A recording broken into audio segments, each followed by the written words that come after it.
Hi, and welcome back to Neon Liberalism, a weekly podcast where we talk about current events in our country and try to put them in a larger historical and theoretical context. This week, I'm very excited to welcome Anna Law onto the podcast. Anna is an associate professor at Brooklyn College and the Herbert Kurz Chair in Constitutional Rights. Um, and so I thought that she would be probably just about the perfect guest to talk about immigration and the crisis of immigration that's happening in our country and just kind of everything about that. So, yeah, Anna, thanks so much for coming on Neon Liberalism. Thank you for having me. I'm thrilled to be on to talk about this topic that I've studied for so long, and unfortunately, it's in the news all the time now. Yeah, unfortunate that it's suddenly become so topical in the worst possible way. Um, so yeah, I guess my question is how would you summarize or explain the kind of crisis that we're seeing in America right now? I see a huge constitutional crisis in the separate branches, the checks and balances that the Constitution set up, not holding up at all. And the idea of American exceptionalism that, oh, U.S. institutions are strong. We have this long history of vibrant democracy and everything will be okay. Anyone who has studied U.S. history is not so sanguine, and neither am I. So there's a constitutional and political crisis. But what troubles me is that there's a lot of lawlessness going on, but a large amount of it is coming through immigration policy. Yeah, that's right. That there's all kinds of stuff going on in the federal government. There's Elon Musk, there's Doge, there's the tariff event that's happening. But some of the most like deliberate, kind of scary lawlessness is coming around immigration. Um, right, we've seen masked, unnamed agents of the state basically just grabbing people off the street. People who didn't think that they'd broken any law at all, that they were, that they had all their papers in order and they thought that they were legal permanent residents of the United States, and then someone shows up and puts them in a van, basically. And one of the cases that's really come to a lot of national prominence is the case of Abrego Garcia. Um, could you summarize his case a little bit for us? So Kilmar Abrego Garcia, he is an immigrant from El Salvador, and he went through an asylum hearing with the immigration judge, and he was granted a withholding of asylum. Withholding of deportation, sorry, which means that a judge found that the United States should not be returning him to his home country because he would be persecuted there. So he doesn't have a green card and he doesn't have citizenship, but by no means is he undocumented. He is legally authorized to be in the country. He is married to a U.S. citizen. He has kids who are U.S. citizens, and he was sh- uh, taken in by ICE and shipped off to El Salvador. And I believe the Trump administration has admitted that it was an administrative error. And so now his family, his lawyers, and supporters are trying to get him back, and Trump has said, "Oh, well, he's off in a foreign country, and we have no jurisdiction," which is insane. Yeah, it's so. I mean, I think on the one hand, they're not quite as unified in what they're actually saying about him. I mean, certainly there have been spokesmen for the administration who've insisted that he's an dangerous MS-13 Right. gang member. They posted some badly photoshopped image of his hands with like MS-13, just like MS painted across his knuckles. He doesn't actually have that tattoo, for the record. Um, right? So there, on the one hand, there are people insisting that he's actually genuinely a dangerous illegal alien, and then you have other people who are insisting, oh, it was actually just an administrative error, and other people who are insisting, and sorry, we shipped him off to a prison in El Salvador, an enormous prison that it seems like nobody ever leaves from. Um, and they're just holding him now, and they have jurisdiction over it, and there's nothing we can do about it. So sorry. And to me, this sets an incredibly dangerous precedent, right? That the government, right, is essentially saying, well, we can just grab you off the street and send you to a foreign country, and then it's totally out of our hands, and you have no remedy, right? The law ends once we ship you out of the country, and you have no recourse, and now you're in a prison in a foreign country, and that seems very dangerous to me. It's a really scary precedent. I don't even want to use the word that he was wrongfully deported, because deportation implies that you went through a legal procedure and that the government then decided to send you away.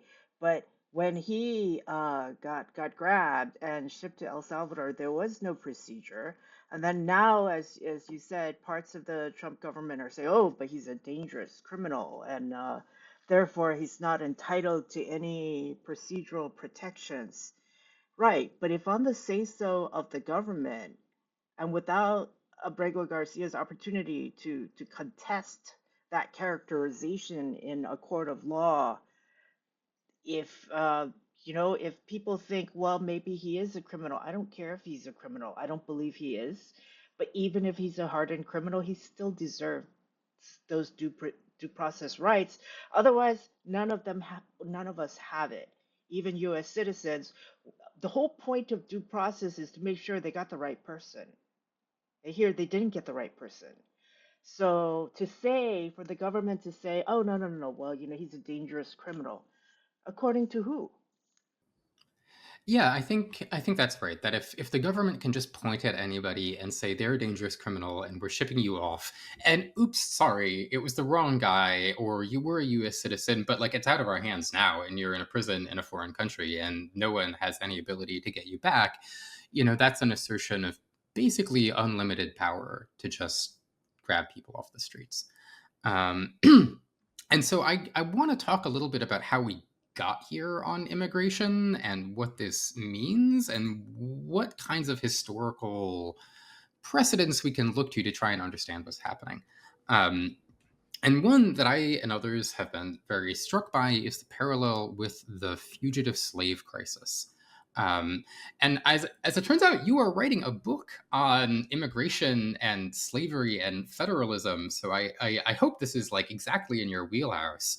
Um, so, how would you explain the fugitive slave crisis? What was the fugitive slave crisis? So the U.S. Constitution, when it was ratified, had a fugitive slave clause that people have citizens have privileges and immunities to move around the country, except for fugitives from justice, and that was put in there for the slave states.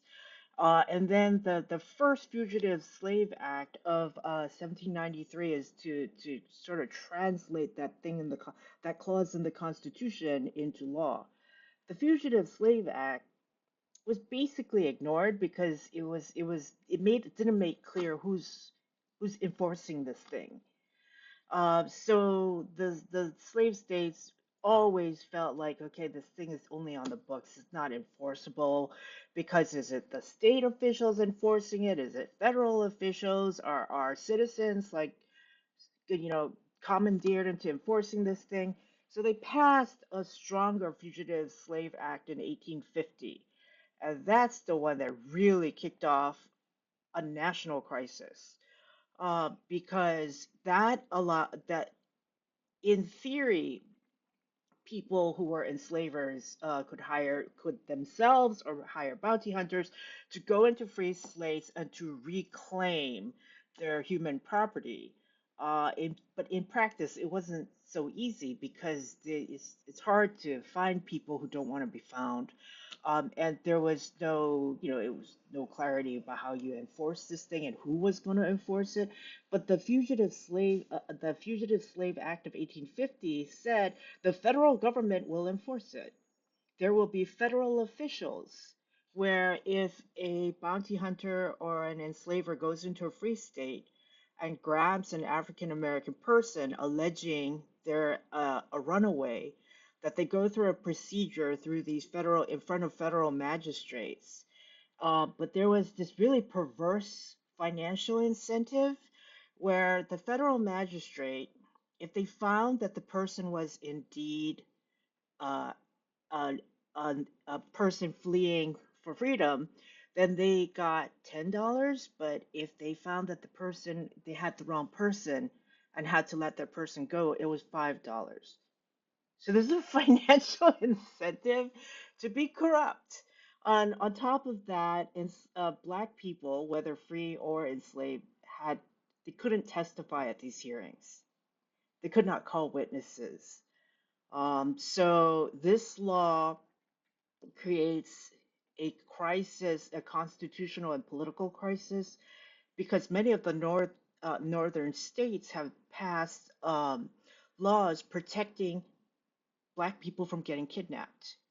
And those laws said if you're going to grab a African American person and allege they're an enslaved person, they need to have a jury trial.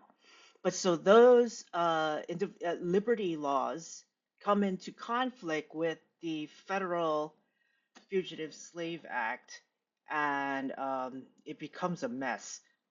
Yeah, so to put some more historical details around here, a few weeks ago we had Jamel Bowie on the podcast, and he talked about the fugitive slave crisis. And he says there's a few thousand people fleeing north from the south every year, which maybe doesn't sound like a lot to us today, but if you adjust for population, the United States used to be a much smaller country. This is tens of thousands of people every year fleeing from south to north.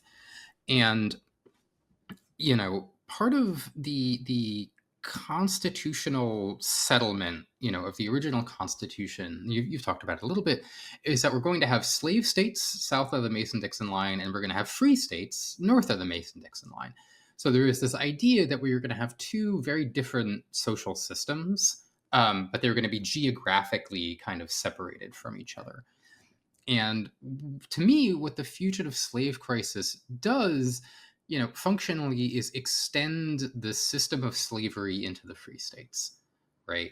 That it's no longer, oh, that's somewhere else, that's far away, that's happening to other people who are south of the border, but now you have, slave takers coming into the north, right? And now you have the northern legal system and the federal government kind of recruited into enforcing slavery, right? So that like geographic distinction between slave and free state kind of breaks down, and it leaves people in the free states very very unhappy about it. You, you know, whatever. The Civil War happens. You've probably heard of it. Um, don't need to talk so much about that. Let me address one of your points. The constitutional settlement that you talk about, that was the dirty bargain that was struck at the founding that, okay, we're going to have free states and we're going to have slave states and we're going to mutually, respect each other, even though, but the Fugitive Slave Act of 1850 completely puts those two in conflict, as you said. And it not only makes the northern states, free states, very unhappy. The the quality of life effect on free Black people in the North. It was an existential crisis in the Black community because every free Black person suddenly can be kidnapped and they are not free. And the 1850s is not surprisingly the height of the Underground Railroad system. And so the line that you talked about, the Mason-Dixon line, separating slave and free, it moves because the line for Black people to be safe, it moves all the way up to Canada. Like you got to leave the country to be truly safe. So we think of the United States as a nation of people coming in, a nation of immigrants was JFK's phrase. But in parts, when the US became that repressive, it became a nation of ex-migration. And for Black people, that was the turning, that 1850s, and that law was a turning point. But I want to also bring up another constitutional settlement that is less discussed. So before the Civil War and Reconstruction, states ran migration policy. States deported people. States like Massachusetts deported people to other states, deported other people to Europe. Um, Slave states ran both international and interstate migration. They did not want free Black people coming into the state, whether it was from other states or whether it was international Black sailors from French and British ships. So uh, before the Civil War, slavery and voluntary migration are one big ball of wax, completely inseparable. Because can you imagine telling the slave states, oh, no, no, no, the federal government has deportation power? The slave states freaked out at that prospect and said, no, no, no, no, no, no, no, no, no, no, you can't have the president. What if he deports all the slaves? So federal immigration power is not happening until after the Civil War. There's a long unbroken line from the colonial period all the way to the Civil War where states and localities almost exclusively ran domestic and international migration policy. And that was part of it was slavery and part of it was the northeastern states. They don't want poor, sick, disabled people because they're going to be a burden when there's no welfare system. So all both those things, though, the states that don't want free Black people and the northeastern states that don't want immigrants that might become a public charge, under constitutional law, that falls under police powers, where states can decide health, safety, and morals. So for over 100 years, it's the localities and the states. That's why they control migration policy. No, I think that's really interesting and kind of illuminating, right? From our perspective, you know, there's a particular kind of constitutional settlement we grew up in, and it's easy to think, well, it always must have been this way, and it's the only way it could possibly be. But I mean, you start to look into history, and it's like, you know, we've run things in very different ways in this country in the past, right? These are not the only possible ways to structure, you know, the powers of government. And I do though want to come back to something that you just talked about, which is the way that the fugitive slave crisis wasn't just a crisis for fugitive slaves. It was a crisis for free Black men and women, people who were born free or made free, who had lived their whole lives free, whatever, who were in fact free, right? And if somebody could come into your community and grab you off the street and take you before their favorite corrupt judge and say, this guy's a slave, and you weren't, you know, by dint of your race, you weren't allowed to speak in your own defense or to call witnesses on your behalf who could testify that you were free, and then you got shipped south and you were a slave, right? And now you were outside of the judicial system, right? You know, as a slave in the South, you were not going to be filing, you know, a petition with your local court to say that actually you were a free person, right? They weren't going to hear that. Right. So suddenly this boundary, the supposed boundary between, you know, slave and free just kind of collapses because of the lack of due process. Right. I mean, whatever, slavery is bad enough on its own, but because of the collapse of due process, it suddenly starts infecting everything else in society. Right. There's no safety from it. There's no running from it. It's everywhere now. And I think that is instructive for the kind of case we're thinking about today and the way that the logic of deportation or expulsion or whatever you want to call it is starting to spread itself across society. And that's something I want to come back to. Um, But before that, I do want to talk a little bit about something that comes up a lot in discussions of immigration, um, which is the 14th Amendment. Um, because the 14th Amendment today is sorry, I have a cat has come to join us. Um, so there's a little cattail. Cattail is not implicated in the history of slavery, but the 14th Amendment is. Right, that is such a central piece of immigration law today, but is born in the context of slavery. Um, so, do you want to talk about that history a little bit, about what the 14th Amendment was drafted to do? So there were, before the Civil War, there were, not every black person was enslaved. And so there's a huge community of free black people everywhere. But what's their legal citizenship? Because some states like Massachusetts and Connecticut absolutely claimed African Americans as state citizens. If they were men and property owners, they could vote, they could serve on juries, they could sue and be sued. So great, they have state citizenship, but other states, it runs the gamut from the state treats them as a state citizen to a slave states where even if you're a free black person, you have zero rights and you're not a citizen. So there's that question of, okay, so what is the legal citizenship of free black people? Are they US citizens? Because there are African Americans applying for passports to the State Department, and the State Department said, no, you don't get a passport because you're not a federal citizen.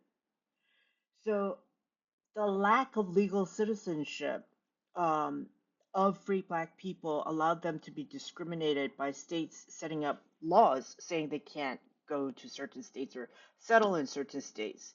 The 14th Amendment is to address that murky legal citizenship of free black people and all black people after slavery is abolished. And so they debate in Congress, they go back and forth, and they say, you know what, the the best way we can do this is simply to say if you are born in the United States on US soil with a narrow range of exceptions, you are in fact a US citizen. And furthermore, that US citizenship trumps state citizenship. If the two are in conflict, one takes precedent, the federal citizenship, and that the federal government is going to be in charge of enforcing the rights that come with US citizenship.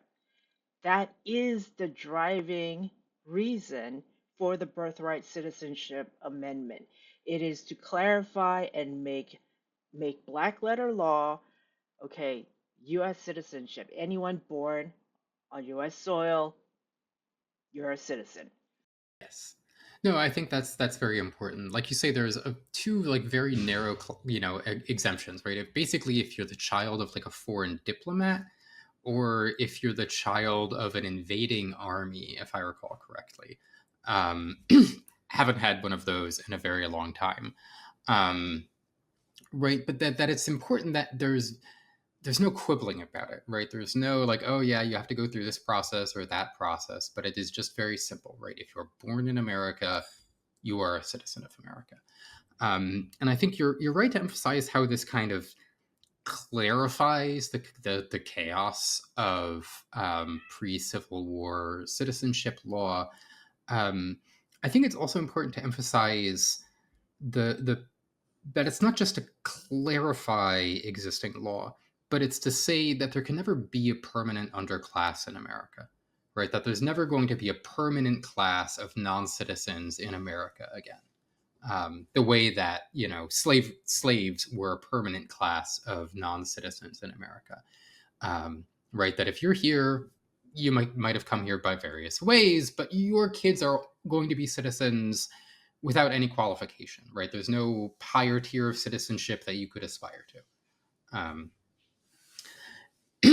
right. And so it's supposed to theoretically, in practice, we still do have a long story to tell about Jim Crow, about the long endurance of segregation in America. The Reconstruction Amendments don't quite achieve as much as their framers might have hoped for them to achieve. But they do settle certain basic questions. Sorry, I don't know if you can hear that, but I can uh, hear the cat. yes, the cat wants Your cat attention. She disagrees or agrees. yeah, I'll ask her what she thinks about slavery, but I'm not really expecting a very coherent answer. I think she mostly just wants me to go over there and stroke her tummy. Um, anyways, where was I? Slavery, citizenship, the 14th Amendment. Today, right, is this hot button question about immigration, but the fundamental purpose of it is to guarantee equality of people in America. To me, anyways, that's what it. And it's not as if the framers of it were that the immigration impacts were unknown to them. My understanding is that the question of immigration is in the congressional record, and people said, well, look, if we have birthright citizenship, then even the children of Chinamen who have come here are going to be citizens. And the framers said, yes, yes, that is exactly the intention. And this is the way that it's been understood by the Supreme Court ever since. What is it, Wong Ark Kim or Wong? I can never remember if it's Wong Wong Ark Kim Kim or Wong Ark. Kim Yes. Ark. Sorry, I always get those two. Is this Supreme Court case that kind of settles that question? Is there anything else you want to say about? Yes. So the one of the so you're right. So there's the children born to diplomats are not covered under birthright citizenship. Children from invading armies not covered under birthright citizenship. One third group is Native Americans, and the reason is, and the language of the 14th Amendment, Lyman Trumbull said the wild Indians, but actually that to, to bracket out Native Americans is not being exclusionary. It's because it's out of recognition, the US recognition of Native sovereignty, and that people who have not left their tribal affiliations have tribal citizenship. So even the Native American exception is not meant to create caste. It is meant to to acknowledge there's another sovereign in the United States, and those are the people in Native nations. Um, but you're right that even in the debate of the 14th of the birthright citizenship, of course they had their idea of who was undocumented at that time. It's not Mexican and Central Americans as in the contemporary period here, but it is they had in mind. Okay, so after 1808, when Congress passes law closing down the international slave trade, there are still ships smuggling in enslaved people. Those are undocumented people.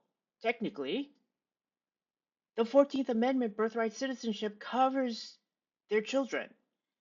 So, of course, there were undocumented people at that point, and the framers of the 14th Amendment went out of their way to say, yes, the Chinese, yes, we hate them, yes, the Chinese still count.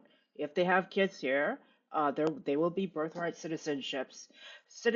And some senators said, oh my God, we can't, I mean, it has to be birthright citizenship because what are we going to do if we don't with the children born to undocumented European immigrants, Italians and Irish? Oh my God, we can't have those children with no legal citizenship status, right? So they absolutely were addressing what they understood as unauthorized immigration at that time.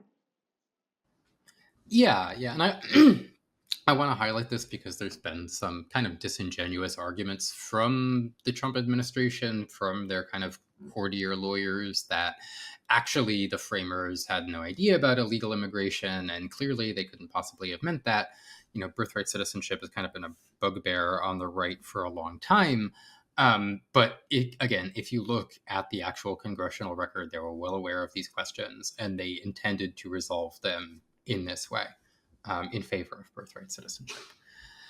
Okay, so I think this is probably a good time to start turning a little bit away from history and more towards the present crisis that we're kind of embroiled in. And to me, the immigration crisis. I mean, I don't know what else to call it at this point. There is a crisis happening, and it concerns immigration. Is something that's been brewing for a long time. Um, that many presidents in my lifetime have promised to try and do something about the immigration question and have largely failed to do so.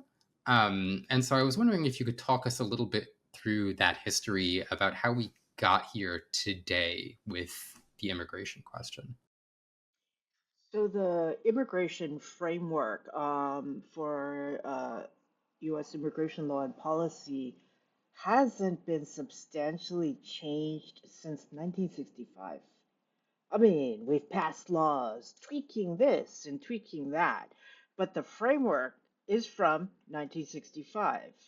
And of course, there have been efforts to change and do comprehensive immigration reform, and they have all failed because immigration is like it's like a Rubik's cube.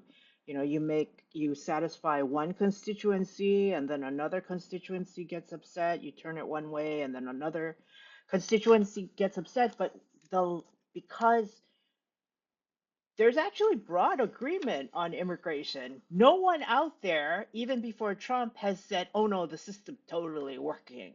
It's totally fine. Everyone agrees it's a mess, but we can't seem to fix it because there has been no comprehensive fix.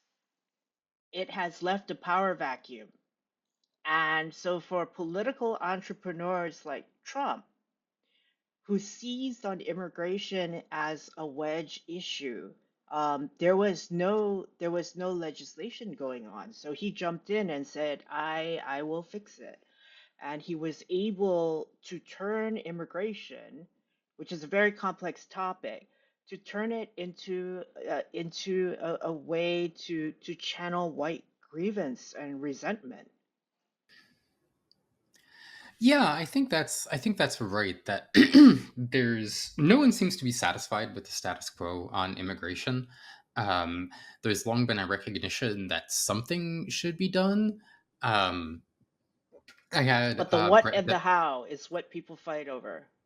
Yeah, that's right. I had Brett Devereaux on the podcast a few weeks ago, and he talked about functionally similar questions in the Roman Republic, um, and the question of how they were going to admit the various soci into the tribes of Rome, and like everybody recognized we have to do it, but no one either wanted to let the other side do it and get credit for doing it, and then there was all this questions about like how do you admit them, and like which tribes of Rome are you going to admit them to, and that's going to unbalance our political system. And so there's all this infighting about it, about how that was going to get done.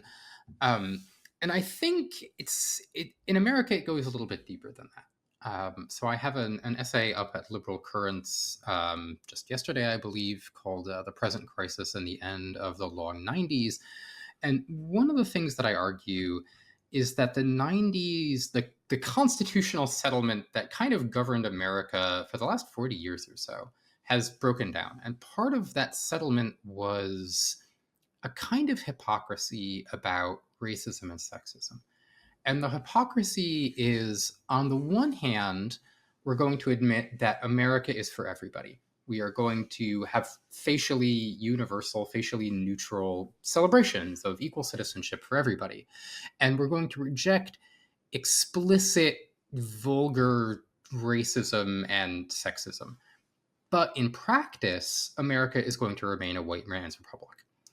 And this kind of looks like a reasonable compromise in 1980, where on the one hand, you have insurgents, the civil rights movement, feminists, various other kinds of people demanding greater equality, who look at this and say, like, yeah, we'll take it because we're going to get the abandonment of really explicit, grotesque racism and sexism. And on the other hand, you have the old guard who say, well, we're going to keep all of our privileges in practice. And I think that's really broken down today from both sides, right? That there are people who are demanding, like, actually, we don't just want like superficial words about equality, but we actually want the real thing. And people who are like, they're like, oh my god, actually we might have to have a real plural republic, and that seems intolerable to them. And I think immigration really emblematizes this struggle over citizenship, um, because like you say, we haven't changed immigration law for a long time, and it's not satisfying to anybody because it reflects this hypocrisy. Because on the one hand, we are admitting millions and millions of people into America, and many of them are not white, and that feels very threatening to the old guard. On the other hand, we're not really making it easy. Right? It's still a kind of an arduous process. There's a lot of hoops to jump through. I mean, speaking as somebody who's kind of experienced this from the inside, there's a lot of red tape, even in the best cases. Um, and we still make it quite difficult to come to America, right? We don't actually say, yeah, hey, any race, any class, any creed, if you want to become American, here's how you do it, right? And so there's always, for decades, there's been that tension in our immigration system, and now I think it's come to a head, it's come to a crisis. Does that seem like an accurate read on where we are to you? It does. I mean, especially the part about the 1965 Act. It's not clear that when Lyndon Johnson signed that into law that he knew that it would demographically change the color and national origins of the people coming to the United States as immigrants. And since 1965, the flow of immigrants has been non-white. And so you're right that that has triggered a cultural backlash among some sectors of the United States. And so I think the crackdown on immigration that Trump has, has declared war on immigration, is he's using immigration as a symbol of all those demographic changes and cultural changes that people don't like. It's all immigrants' fault. People who call up, their cell phone carrier, and the message says press 1 for Spanish. They get really upset. And so Trump has used immigration to tap into that resentment. But his framing of immigration as a crisis is also it's a political act. There is unquestionably a humanitarian crisis at the south western border, but a humanitarian crisis of why people are forced to leave their home countries, a very desperate act if you think about it, is not the same as what Trump is. He's turned immigration into a crisis by saying all criminals, if there was a criminal act, it was probably an immigrant. I mean, that's a different framing of crisis. I mean, there is definitely a humanitarian crisis but that is not the way Trump is defining crisis No, I of think I immigration. think that's right. That the way the right frames this, I mean, Trump is in some ways kind of the gentler face on the right. I mean, which sounds weird, but I think when he talks about illegal aliens and they're criminals and blah blah blah, that's one kind of panic about immigration that isn't really based in fact. But then you have people who are afraid of what they call the great replacement, um, right? Who will just explicitly say, we don't care if they're criminals, right? That's not the question. Like, what we need to do is preserve white America. And, right, even if these people were the hardest working and the most law abiding and came here peacefully, we don't want them because we want it to be a white man's republic. And any changes in people's skin color is a threat to their conception of themselves or something like that. Um, so I think you're right that these two things kind of blend together, right? But they're based on fear, right? Fear of the other, fear of strangers. Um, there's some studies that I think are really interesting that seem to show that fear of immigrants is greatest in the places with the fewest immigrants. right? That actually living around other immigrants, people seem to be okay with them. There's some interesting data out of Germany where they had a big Syrian refugee resettlement program, and it was relatively random, like where people got sorted to in the country. So it makes a nice natural experiment. And basically, they show like the places that actually received Syrian refugees had higher acceptance of immigrants than similar places that had fewer refugees. And I think you see the same kind of thing in America, that it is precisely the areas of this country that are, lily white and deeply Republican that have the greatest fear of immigrants. And yeah, unfortunately, Trump has tapped into that for a lot of people. It's also that message is being amplified by a conservative media ecosystem.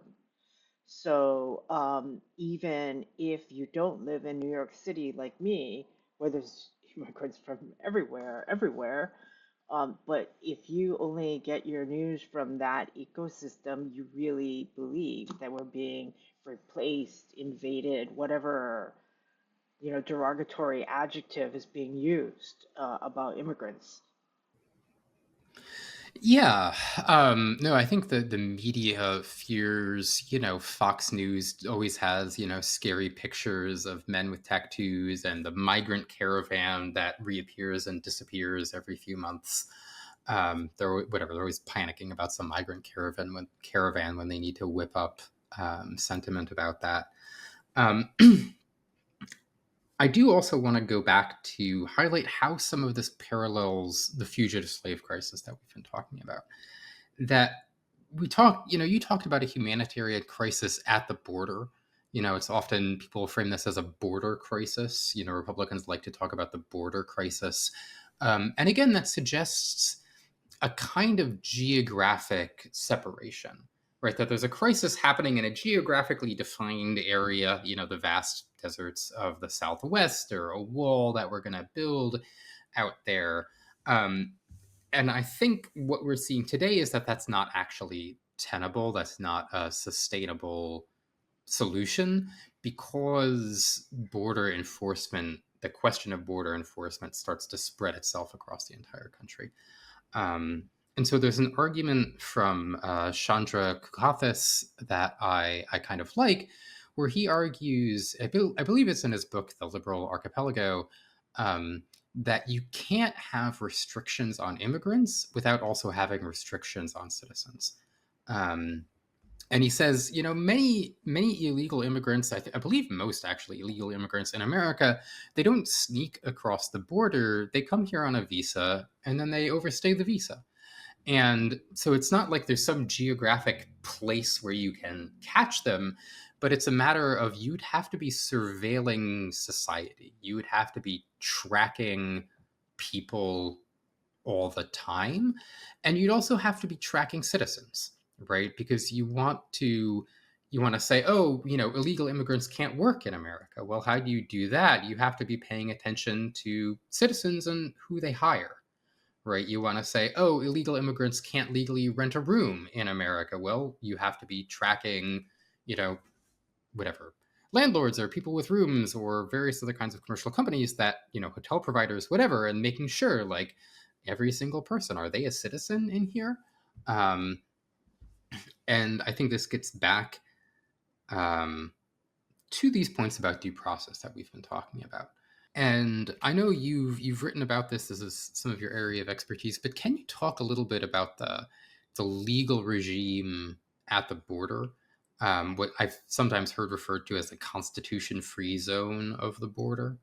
So it's supposed to be that if that the border is 100 miles zone from a international port of entry. And that's where the Constitution gets very weak or goes completely missing. So if you're, trying to come into the United States and you pass a land border or a land border with Mexico, that's pretty clear that it's a geographical zone. You can look at it on a map. But international airports, right? So JFK Airport is in the middle of Queens. I mean, so to draw a 100-mile radius around that airport and every international airport, and how many, like, those zones are really big. The problem is, with the Trump administration, right before we got on the air, I read that he has been using the Alien Enemies Act from the 18th century to authorize ICE to go into people's homes without a judicial warrant who are suspected of being enemy aliens. Never mind, they were not at war with anybody. But so I don't think the geographical zone is even applicable anymore. The border 100-mile zone. Where is the border if the DOJ is asserting that the Alien Enemies Act authorizes ICE to go into anyone's home on the suspicion without a judicial warrant? I mean, so basically, you've suspended the Constitution anytime ICE thinks that you're an enemy alien in there. I mean, I can't even draw a map. I mean, I guess I would just have to put a whole black thing across the whole United States. No, I think that's exactly right. And we've seen the courts, like you said, kind of back away from enforcing all the privileges and immunities of the Constitution at the border, or saying, well, we have, if you're not a citizen, you don't quite have as many constitutional rights. The constitutional protections don't apply to you. There's this kind of deference to the logic of the executive branch saying, oh no, immigration enforcement supersedes the constitutional guarantees. But it's fine. We can just keep it contained in this little geographic area. And I think what we're seeing is that you can never keep this kind of stuff contained, right? The Constitution applies or it doesn't. And if you say it doesn't apply, it starts to spread, right? And it starts to spread geographically, and now we're starting to see it spread across all citizens, right? If ICE can come to your house and just say we suspect you, and that's enough for them to come in your front door, right? We don't Without a have. judicial warrant, without going through an independent adjudicator. I mean, the same thing, but that's why I think that's the attraction of the El Salvador prisons. The Constitution doesn't apply there, according to Trump and the DOJ. Never Mhm. mind that Trump is paying money to El Salvador to accept these people that we send them. So, I mean, is it so once you leave the geographical borders of the United States, is you're in a constitutional Bermuda Triangle? I mean that's what he's trying to do, I think. No, I think they've, in some cases, explicitly made that argument that, like, well, once we got outside the borders of the United States, we can do Nothing we whatever can we want. do. Oh well, it's a sovereign country. Never mind that we have a deal with them. Yeah, I mean, it's just trivially obvious that if we wanted these people back, and he told Bukele, I want these people back, that they would be back tomorrow. Right? They don't want to do that. They don't want to obey the courts. Um, okay, so I guess we're getting on a little closer to the end of our conversation here, and I want to ask you, what should we do, right?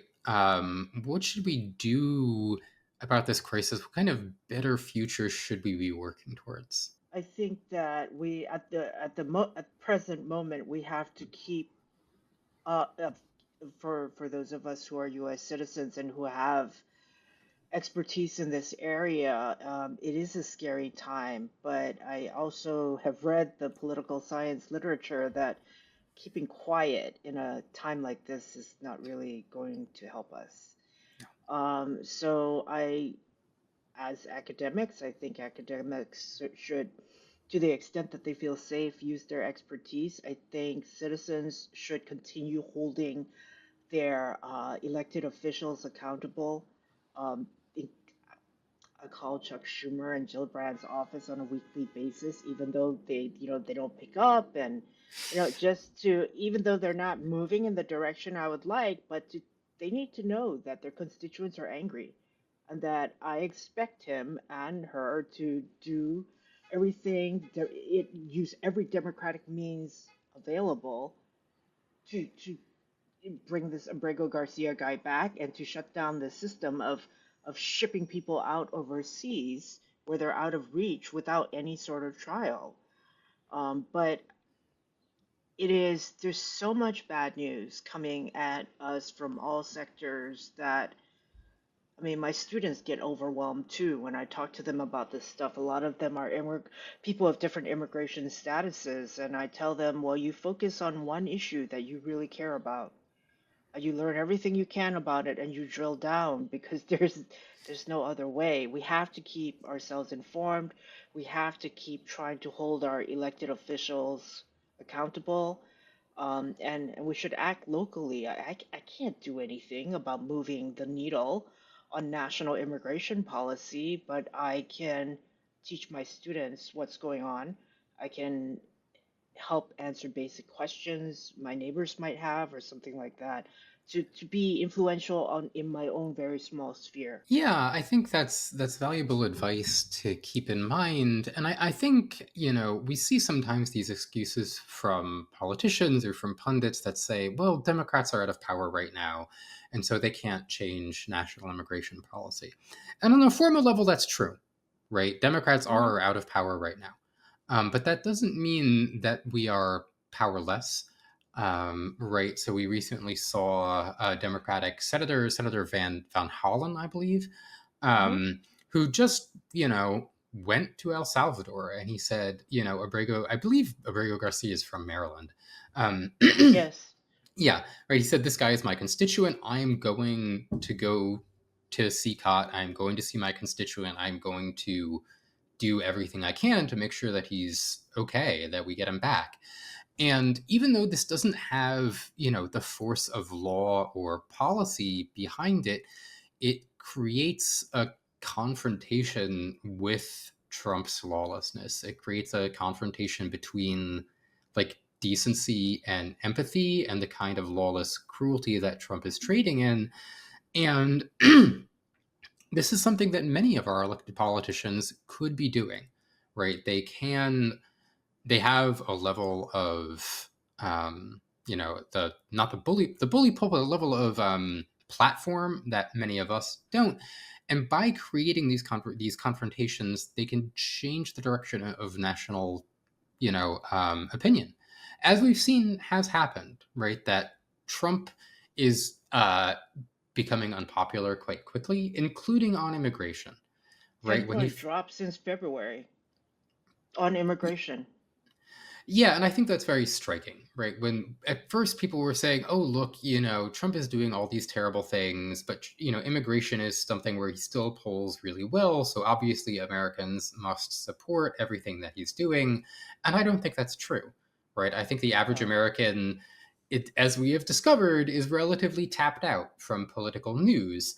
And if you want and also that the preferences aren't immutable, right? That No. people's opinions can be moved by leadership, by taking a moral stand. And I think that's been happening on immigration, among other things. I've had a lot of friends who are not academics or who are not immigration experts, but they know that I study immigration, and that is the one thing they're the most appalled by. They said, "Wait, this can't be legal, this can't be constitutional, that the government can take you, make a mistake, ship you overseas to some gulag, and nothing can be done. This is a violation of fundamental fairness. Like what is happening?" And so Van Hollen going there, he drew the spotlight. He spotlighted this issue. He even broke through on Fox News. I mean, he was on Fox News, Hmm. right? So, and I mean, that what he did was really good. And I hope that the Democrats now see those chicken shits, or instead of saying, "Oh, we shouldn't attack Trump on immigration because he's polling well." Yeah, no, he's not. Not when you draw attention to all these kind of abuses.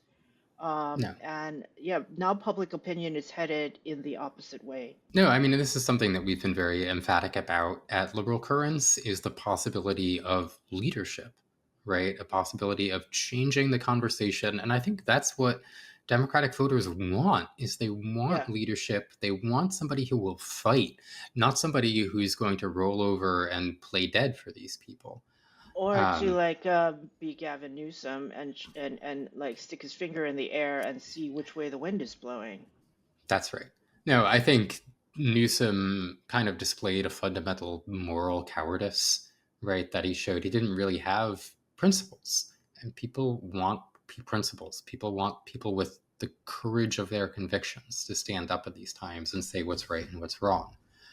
Um, and so, yeah, I guess my last question for you is, like I said, Democrats are out of power right now. Doing anything on policy terms seems like it's going to be difficult, but we're not going to be out of power forever, right? There will come a day when Democrats will retake power in this country and progressive forces will retake power in this country. What should we do about immigration on that day? We need to have a national conversation of, like you said, about citizenship, specifically what is in the package of rights for citizens. And because we've seen so many abuses in the current moment and in the historical past about discriminating against people and putting legal disabilities on people because of their citizenship, that maybe we should rethink doling out rights based on this status. And how do we make sure people are treated fairly and protected? Do we stick with citizenship as the way we delineate, or do we move to some other way of doing it? And I'm trained as a legal scholar, so my field of vision is actually quite narrow. And I think a political theorist might be a good person to ask. How do you define, how do you protect people, broad humanistic protections? How do you make that happen?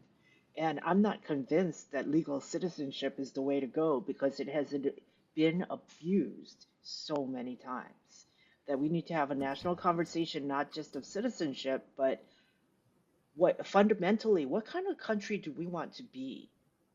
What kind of country are we?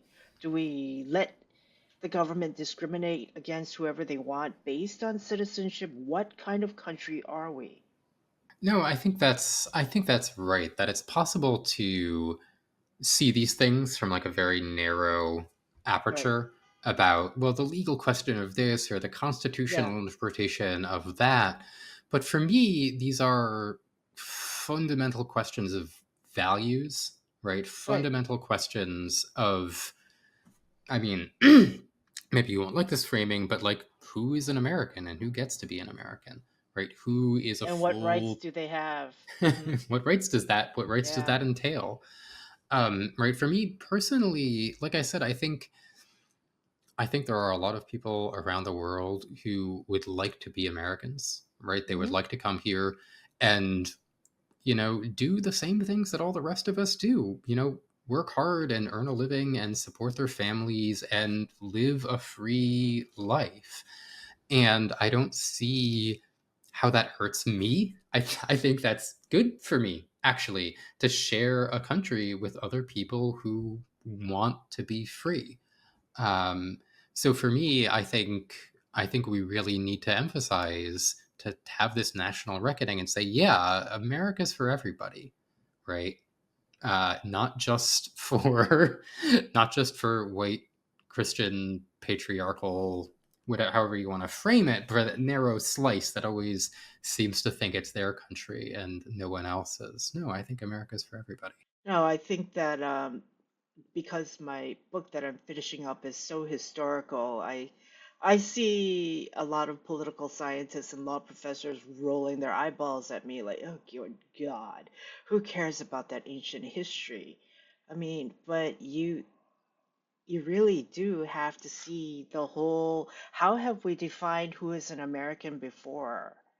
And how did that work out? And who did that hurt? And who did that benefit?